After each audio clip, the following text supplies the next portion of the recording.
देव भेटला म्हणूनच ही वारी झाली, नाही तर समजाच भारी झाली असती. किती वर्ष झाले वारीला? आता आम्हाला 17 वर्ष होते पूर्ण आहे. 17 वर्ष चालू आहे. 17 वर्षात देव भेटला का? हा देव भेटला ना.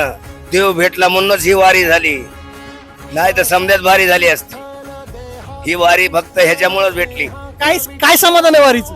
वारीत समाधान असं आहे की हे आनंद असा कुठंच भेटणार नाही, तो आनंद इथं वारीमध्ये भेटतो. काय आनंद आहे? काय आहे?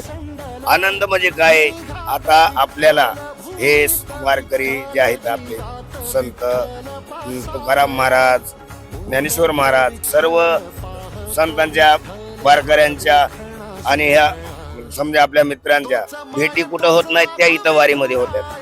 वारीमध्ये आता पांडुरंग प्रसन्न झाले. बारामतीमध्ये युनायटेड स्पिरिटच्या पुढं काय मागाल पांडुरंगाकडे तुम्ही? काहीच मागणार नाहीत पांडुरंगाकडे, फक्त एकच मागणार की शेतकरी राजा सुखी ठेव आणि वारकऱ्यांना ह्या सर्व सुखी समाधानाने आणि आनंदाने राहू दे.